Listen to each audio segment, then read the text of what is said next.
So today I want to just chat a little bit more about this idea of wonder. So I said that for January, I wanted to have the series around wonder, about God in the mundane. And I took that from actually the Center for Spiritual Living's theme for the year. And it was quite apropos for me because I was thinking, and I always think after the holidays, I don't know if anybody feels that you kind of get in that like post-holiday slump where you miss all the lights and you miss kind of the hustle and bustle and how people are actually nice on the roads and things like that. And so I always get in that space like, I don't want to take the lights down.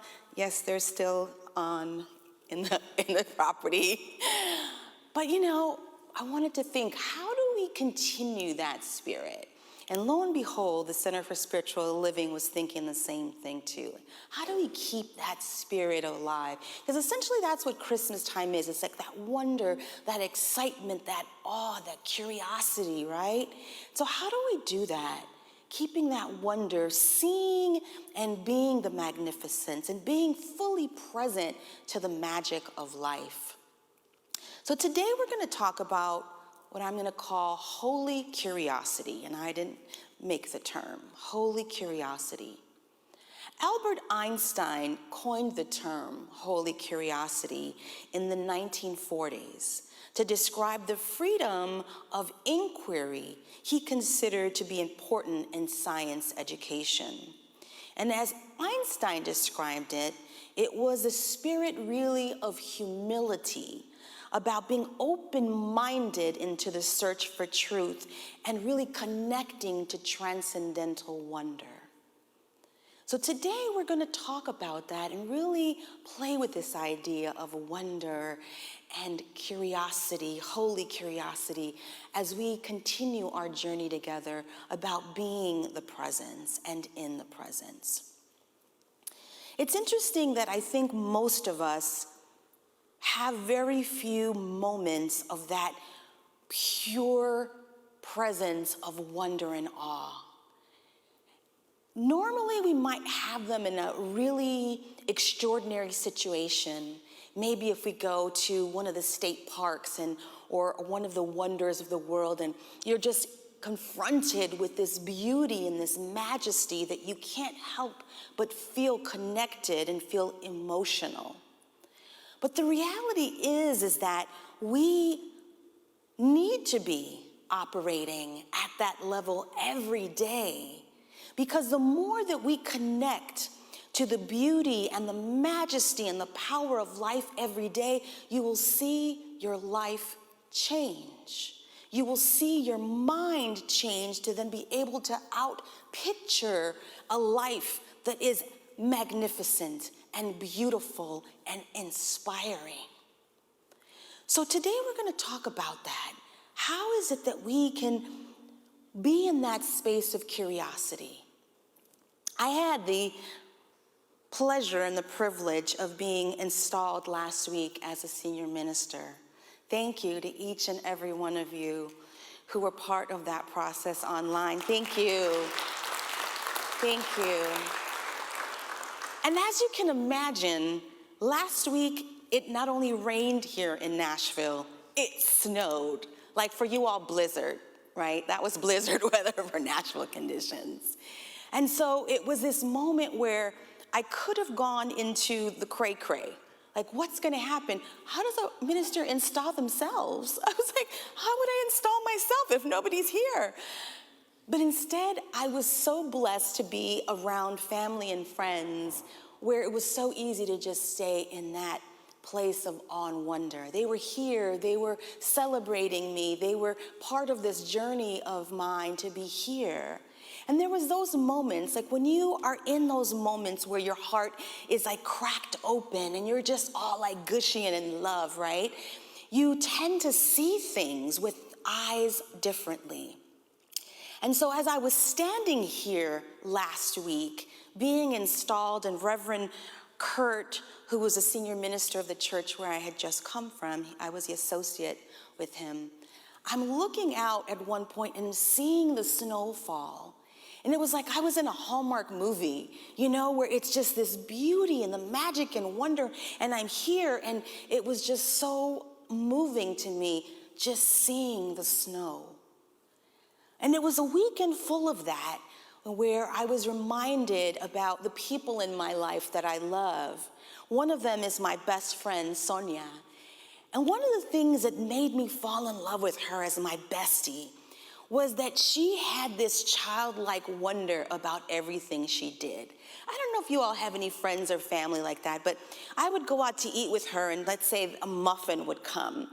And she'd be like, oh my God, this muffin girl is so amazing.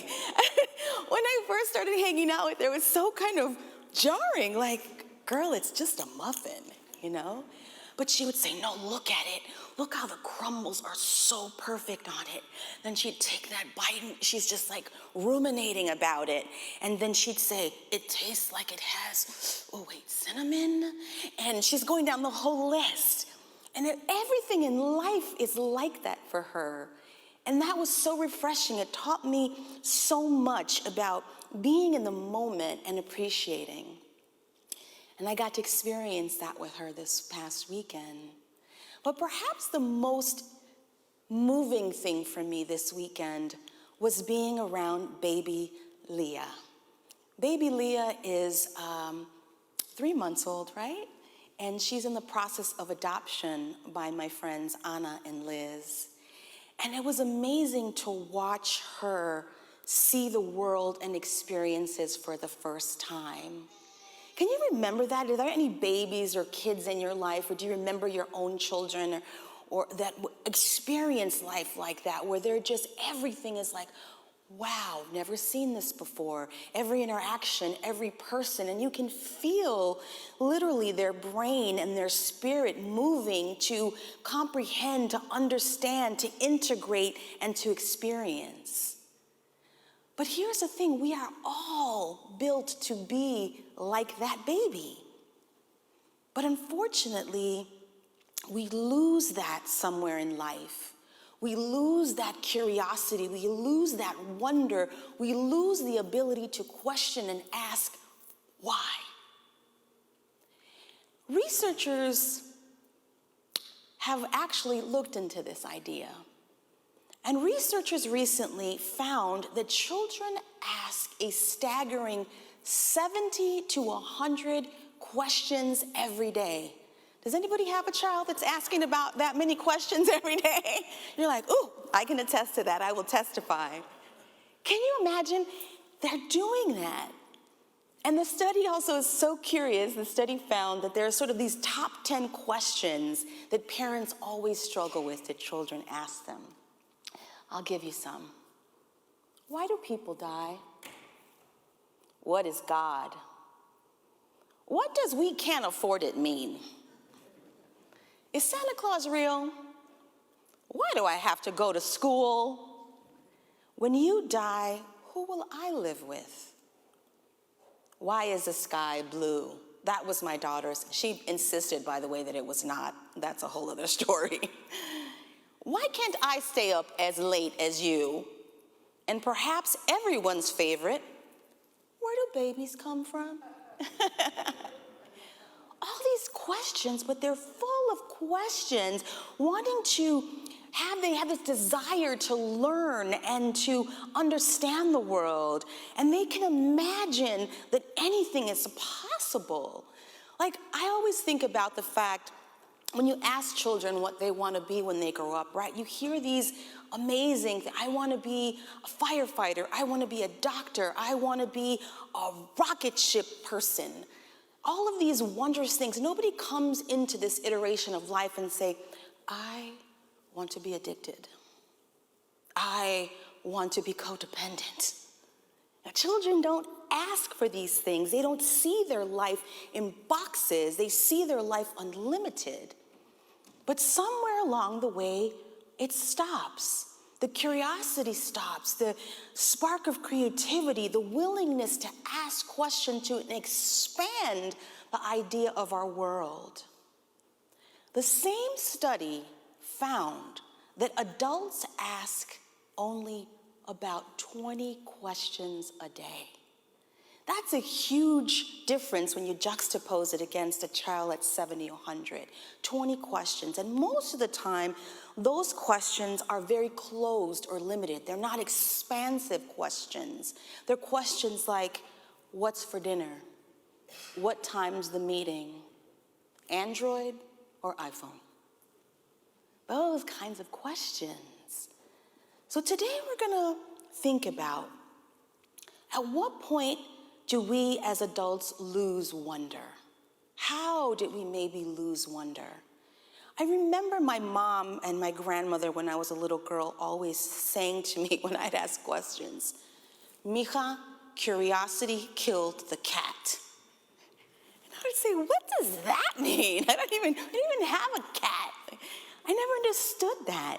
But there was always something, and I think all of us can experience this, maybe not all of us, but most of us, where generationally, this is kind of the way we deal with children's curiosity. There's something culturally that we do that we don't even fully understand when we shut it down early on in life, and it becomes so challenging then to reignite it again.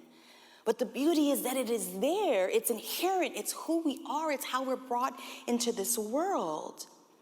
You know, there are things that we're told, you don't need to know now, or you don't need to, you'll find out later, and then you never do. When we do this, oftentimes as adults, we then have to not ask because we want to seem confident. We don't want to ask the questions to seem dumb. We don't want to ask the questions because we've been told, don't ask. You don't need to know. Or we've been trained, whether we realize it or not, to live in boxes so that we don't ask. We don't see the difference in our lives. We don't challenge ourselves to get outside of those boxes.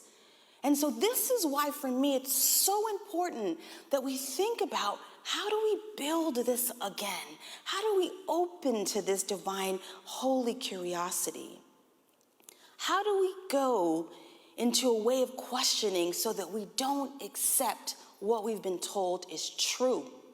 How do we do this so that we don't accept that the way the world is so? Because it's not. If we know that through our thoughts we create our world, then we know that if we can think it, if we can imagine it, if we can see it and feel it, then it is so. This is where we're at with all of this.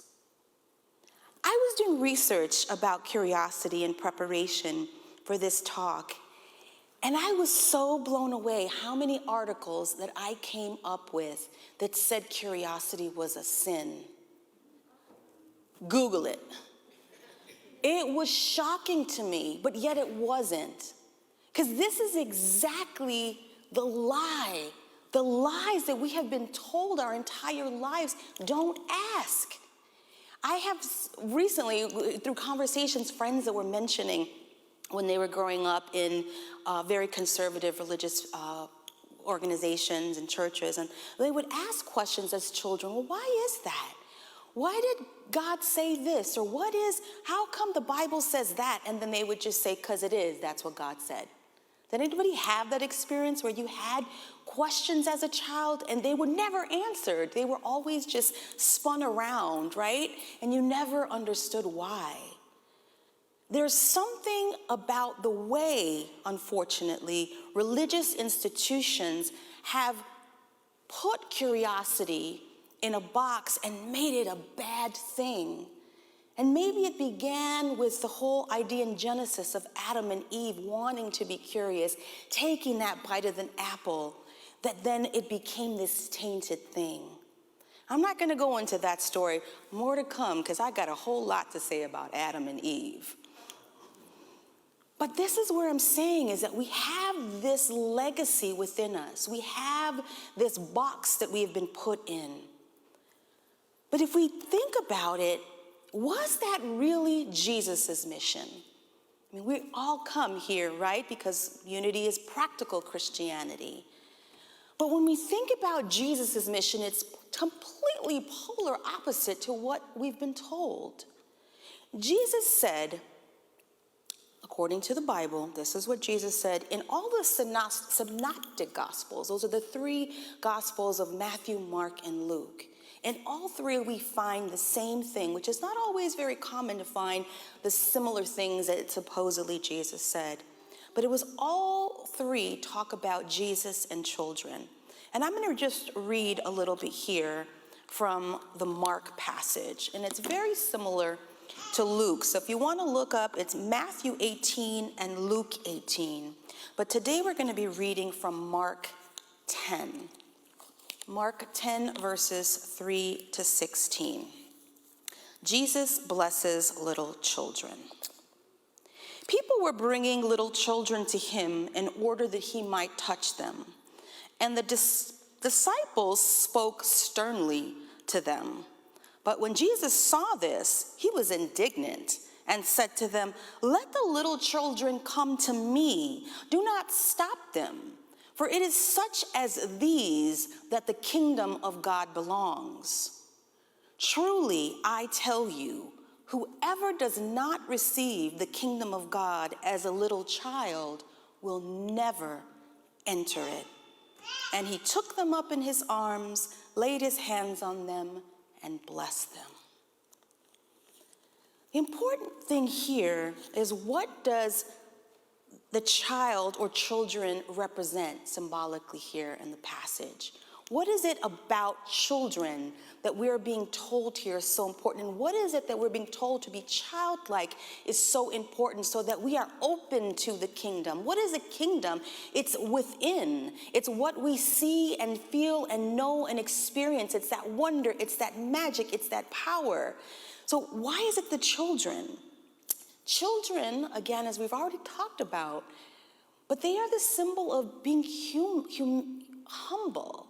They're the symbol of humility, of being teachable, of being moldable, about being eager, about being interested, and having great curiosity.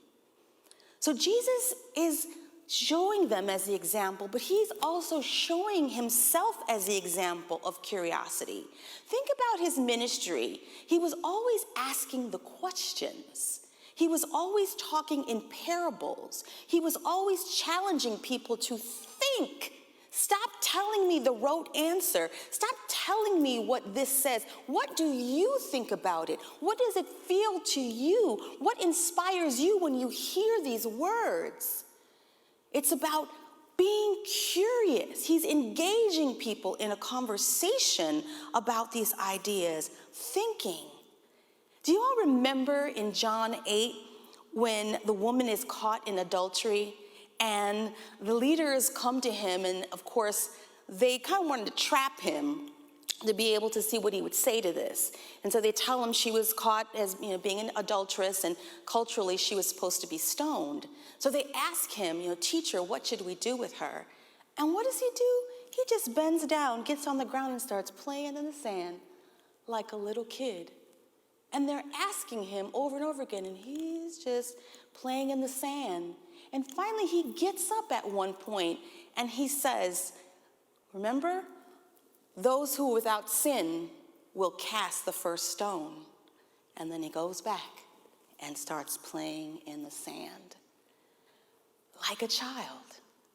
But it's calling the question on these things. Why do we do these things?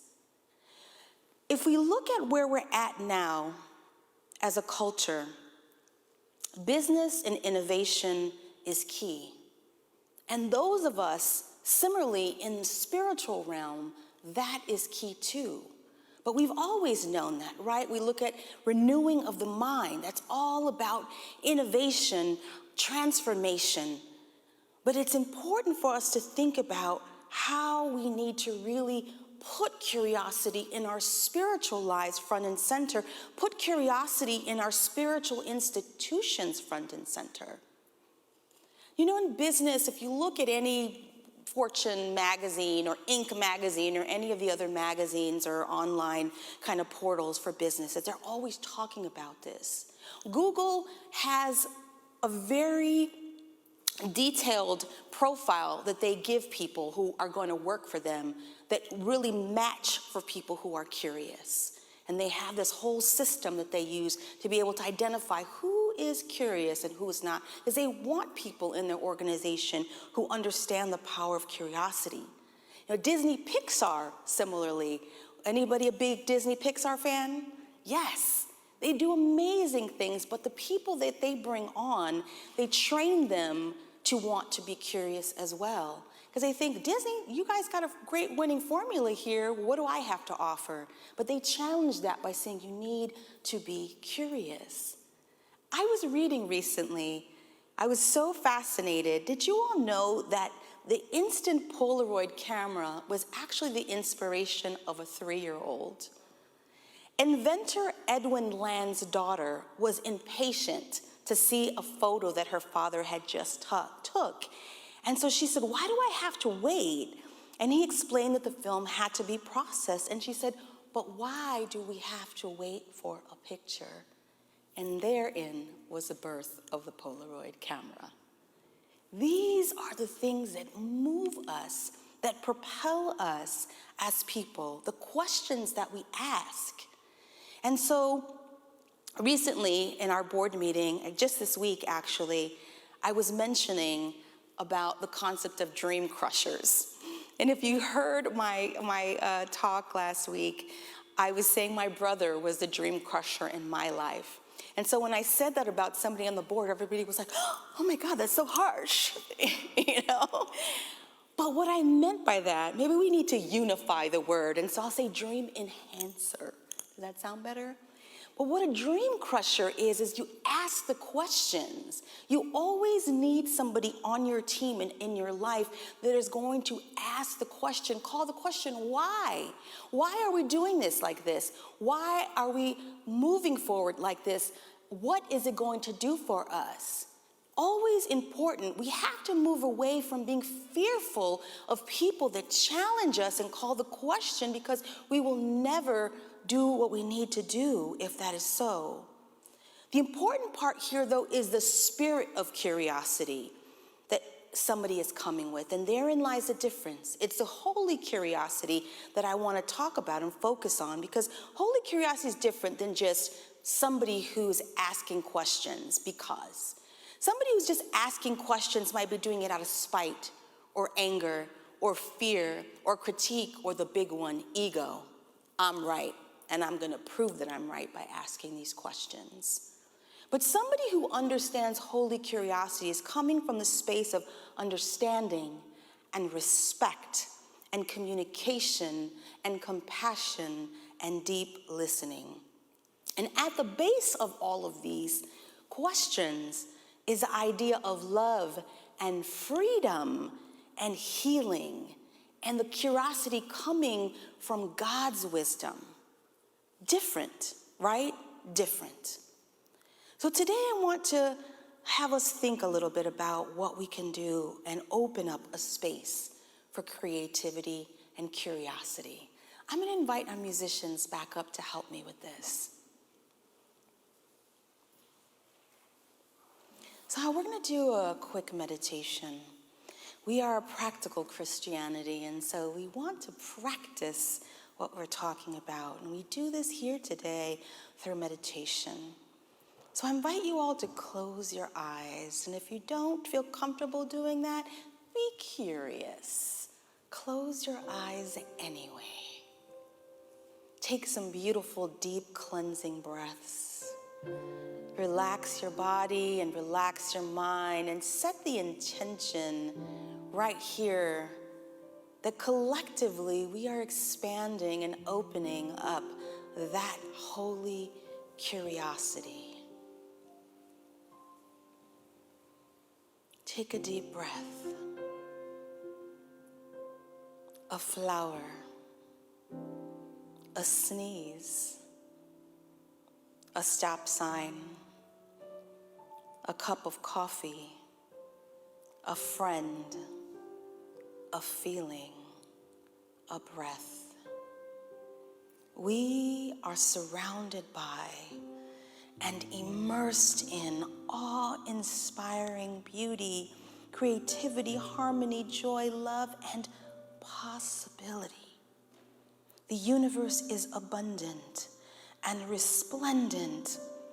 There are no limits to the magnificence of wonder Spirit created. Each person, each flower, each stone, each animal, each drop of water is as necessary and glorious as part of the whole that is the divine. There is wonder in every day just waiting for us to live it. So take this moment right now to orient yourself, vibrate, download wonder. How did you experience wonder as a child? How and when did you lose that wonder? And how is Spirit inviting you here and now to reclaim it, to heal that part of yourself, to ask why, to be curious, to expand your mind, integrate new things in the world, see like a child? What areas in your life, every day, typical, mundane, are truly, really marvelous? Let's take a moment in the silence to allow what needs to come through, to allow these feelings and ideas to rest within our soul.